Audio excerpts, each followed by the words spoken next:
a lot of lives have been saved because of the public pressure. So that's incredible you kickstarted. So just to kind of change gears a little bit. So we talked about how you're a lawyer and now have become what seems to be a full-time activist slash content creator.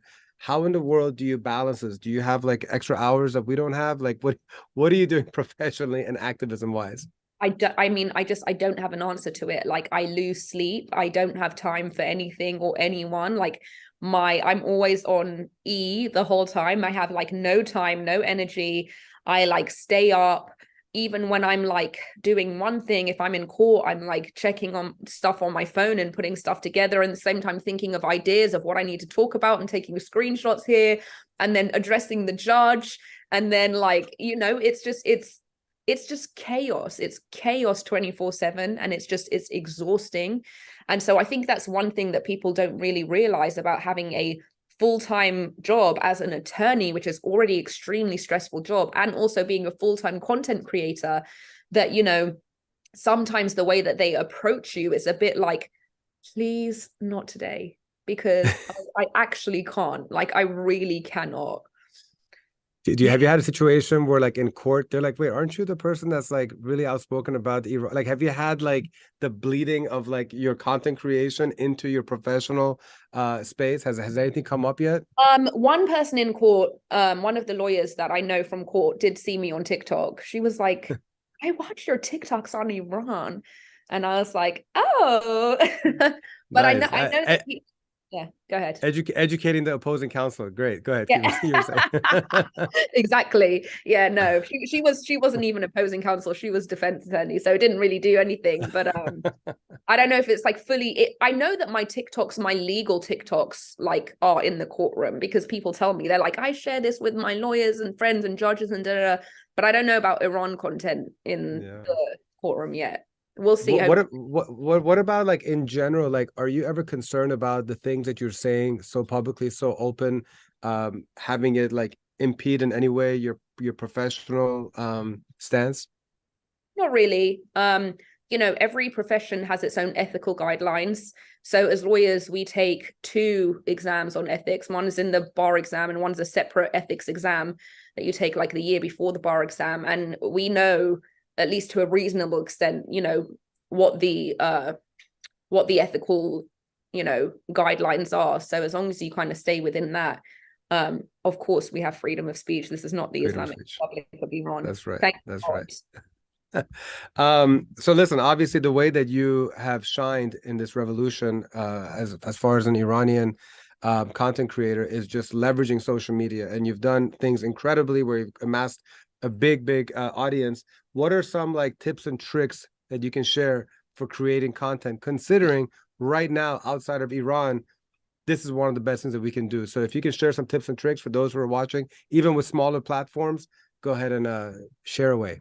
Yeah, well, I kind of got a head start because I had started my TikTok platform about like 3 or 4 months before the Iran revolution, and it just like took off overnight. So through doing that, I was able to gauge like my audience and what works. Like, I was able to see like what videos are too long, what is too short, when is the conversation too highbrow that it's like I'm not able to communicate with the audience, they're misunderstanding what I'm saying, I'm not saying enough, I'm saying too much, da, da, da, da. So the good thing was that I was able to practice like for a few months. It seemed almost fatalistic that I had that head start. So I think one of the best tips I could give is to kind of first of all, for some reason, the algorithm much prefers if you speak yourself, like your video, your face, instead of like writing, right? For some reason, I guess people just like to see humans, right? They like to see how you speak, your energy, your soul, like it comes through, So first of all, get behind the camera. I know people get camera shy, but this is something that you get used to a couple of times doing it. Then, start recording yourself and figure out how to condense it down to the information that's really necessary. And that's hard because sometimes people don't realize that they're getting repetitive, or sometimes people don't realize that there's important information that they're missing out. So there needs to be a lot of practice in terms of how you're sharing and presenting the information, right? And then also getting familiar with like the length of your content and seeing like, is your video too long? Is your video too short? Are people, what types of topics work best? Do people prefer when you engage Iran in this way? Do they want to hear more about, you know, people's stories? Is it do people need an understanding of something that's like a little bit confusing that they need a breakdown to explain it? So it's always about gauging like reading the room with regards to the situation in Iran, and seeing like that tension between like, what do I need to talk about with regards to Iran today for this audience, and how do I talk about this in a way that it will be received? So yeah, I don't know if you got anything from that. No, of course. So I'm very curious right now, because, you know, TikTok 2 years ago, it was like where first movers advantage. You were able to grow a massive audience very quickly. Right now, January 2023, TikTok and Instagram, is TikTok still kind of like a great place to pick up steam, or has it kind of like slowed down? I have like permanent viewer suppression on my platform now, and I don't know if that's a coincidence ever since I started talking about Iran. Well, it is run by the Chinese Communist Party, so it's a very good chance. That's what I'm saying. And I know that like you get like these like IRI bots that like mass report your account and everything like that. Yeah. So I have like crazy like view suppression right now. I don't know if I'm going to get that back, to be honest. I may just have to kiss goodbye to that TikTok account. I don't know if it's temporary or permanent, but right now, I don't know. But I also see people say that this kind of happens with TikTok, like it goes up and down, it ebbs and flows. So maybe I've heard that's quite normal. But generally, if your account has no issues, like if you have no viewer suppression, if you're not shadow banned or whatever, I do think TikTok videos perform way better than Instagram, and apparently YouTube as well. Apparently YouTube does better than Instagram. For long form, I believe for sure. I don't know how their shorts are doing.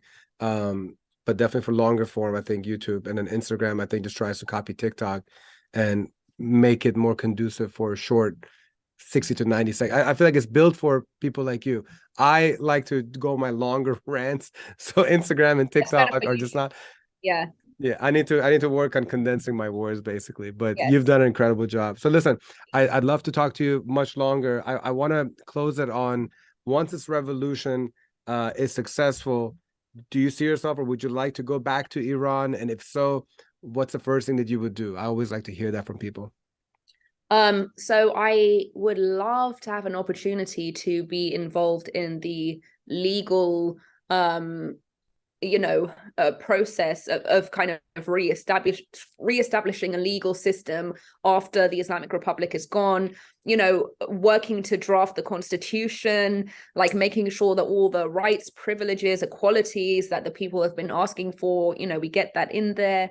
But of course, that would require me going to like some kind of law school in Iran and learning all of that. And I don't know. I think, considering what you've done for our country, I think they're gonna give you the green light.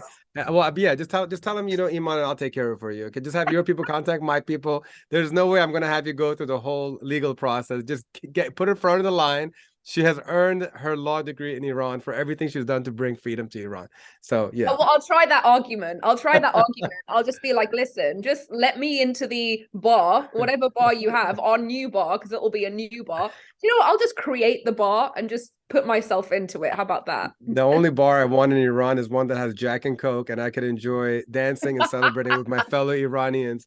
But by the way, by answering that question, you can tell that your heart is in the legal world. I know you have a lot of talents and love for the musical part, but just by answering that, that's pretty amazing to see that you are 100% into this field of law and just equality and justice. And that's what makes you amazing, Elica. And I'm telling you, on behalf of millions of Iranians, we're eternally grateful for you spending so much of your valuable time and your heart and your soul to be the voice of Iranians. And so I just want to thank you for everything you do. Thank you for making time on Wednesday evening when I know you have so much other things that you could be doing, like making viral TikTok and Instagram videos. So appreciate you. Thank you so much for having me. Thank you. Of course. Wish you all the best, and we'll be in touch, and can't wait.